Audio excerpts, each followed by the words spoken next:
Most people bring a cat home convinced the hardest part is over. They signed the papers, bought new toys, maybe even took a photo. But what happens in those first days quietly shapes everything. Veterinarians see the same mistakes repeat every single week, and almost nobody warns new owners before it's too late. What follows might change the way you see adoption completely. 1. The whole house at once. It seems generous. You want to give the cat freedom, space, choices. But a large, unknown environment doesn't feel like an invitation. It feels like exposure. Cats are territorial animals who map their surroundings slowly before they can relax. Research consistently shows that cats placed into large, unfamiliar spaces display elevated stress markers, suppressed appetite, and disrupted elimination patterns.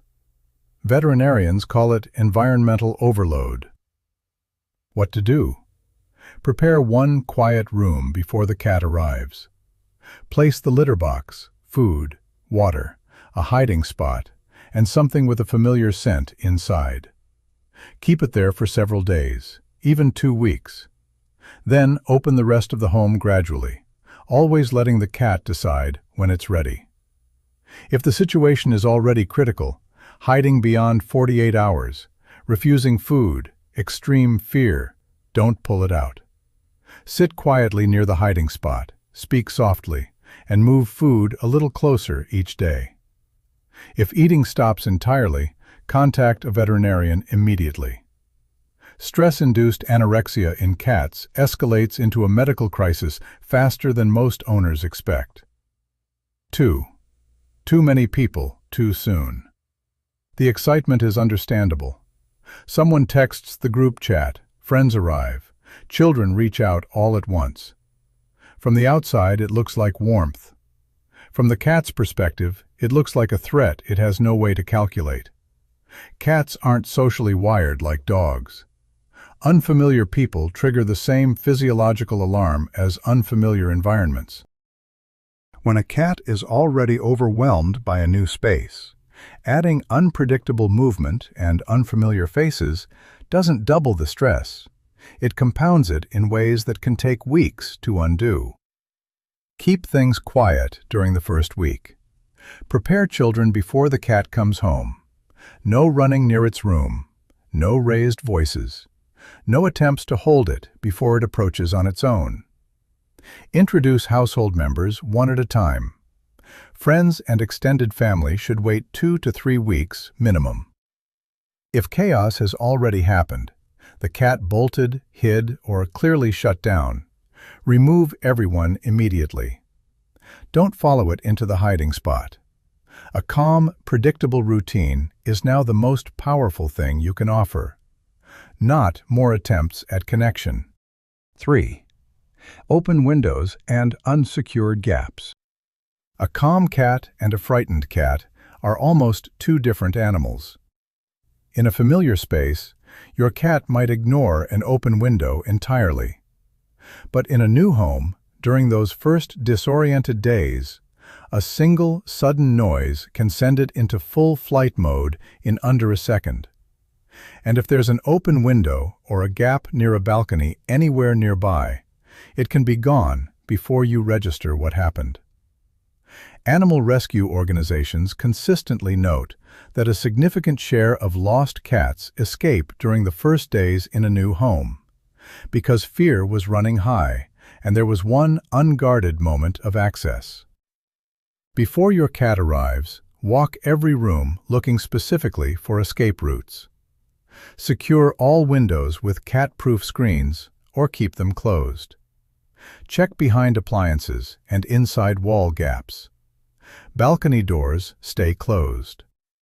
If your cat is already showing extreme flight behavior indoors, lower your movements, close interior doors to reduce accessible area, and leave a clear path back to its safe room. Don't chase.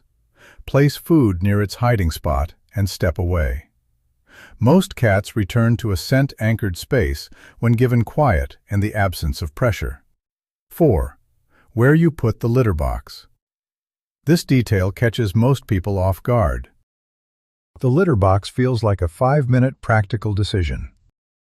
But for a cat, its location is about vulnerability. Every time a cat uses a litter box, it's in a position where it can't move or defend itself easily. That awareness is hardwired into its biology. If the location feels exposed or unpredictable, many cats will simply stop using it. Common problem placements. Next to a washing machine that vibrates without warning. Beside a door where people pass constantly, or anywhere the cat can't see its exit while occupied. These aren't minor details. The resulting avoidance gets misread as defiance, when the real problem was the setup from the beginning. Place the box in the cat's quiet starter room, in a low-traffic corner where it can see the room entrance while using it. Avoid basements, laundry rooms, or anywhere with sudden ambient noise. If avoidance has already started, rule out a physical health cause first. If health isn't the issue, move the box to a calmer location, add a second box elsewhere, and use unscented litter. Small, quiet adjustments work here, not frustration directed at the cat. 5. Love is not enough on its own. This is the most important point in this entire list, and the hardest to hear. You came to the shelter with a genuinely open heart. You brought this cat home, and then it ran under the bed and didn't come out. No matter how gently you called, nothing changed. That moment breaks a lot of people. And what many new owners do without realizing it is push. They sit closer, reach in, try to move faster through a process that cannot be rushed.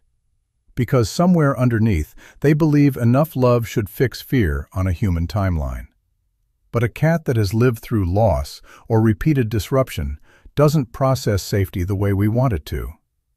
Research on trauma responses in animals shows that even genuinely safe environments take significant time to register as safe once a nervous system has learned to expect danger. That gap between your intention and their response isn't rejection, it's neurology. Release the expectation of a timeline. Show up every day in the same quiet, unhurried way. Blink slowly when the cat looks at you, a recognized non-threat signal in feline communication. Offer food without making approach a condition of receiving it. Notice the small things, one step closer than yesterday, a brief glance in your direction. These are large things wearing small disguises. If weeks pass and the cat remains frozen, eating poorly, unable to rest, speak to a veterinarian or certified feline behaviorist. There are medications that reduce severe anxiety enough for real adjustment to begin, and using them isn't failure. The cats who were hardest to reach often become the most devoted companions once they finally decide the world is safe.